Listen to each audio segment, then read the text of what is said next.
પાઠ 19 નિયમ 1 સના ર પૂર્વે આ હોય એટલે કે અહીંયા આગળ બાલા છે તો રના પૂર્વે આ છે અને એના પછી ઘોષવાન વ્યંજન આવે એટલે રની પછી અહીંયા ગ એ છે ઘોષવાન વ્યંજન છે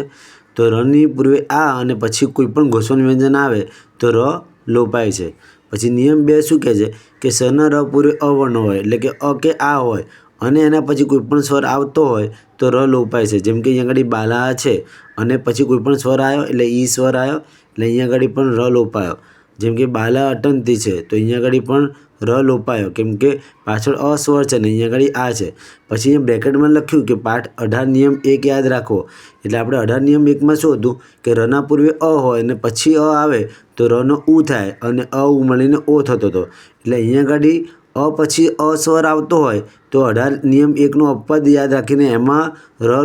લોપવાનો નહીં પણ અ પછી બીજો કોઈ સ્વર આવતો હોય જેમ કે ઈ છે તો અહીંયા આગળ ર લોપવાનો અને પછી લખ્યું કે જ્યારે ર લોપાય છે પછી પાસે આવેલા સ્વરોની સંધિ થતી નથી એટલે અ ને ઈ મળીને એ થાય તો અહીંયા આગળ પણ અહીંયા એ નહીં થાય એટલે અહીંયા આગળ બાલ ઈચ્છતી અહીંયા આગળ ર લોપાઈ ગયો એટલે બાલ ઈચ્છતી પછી સંધિ નહીં કરવાની।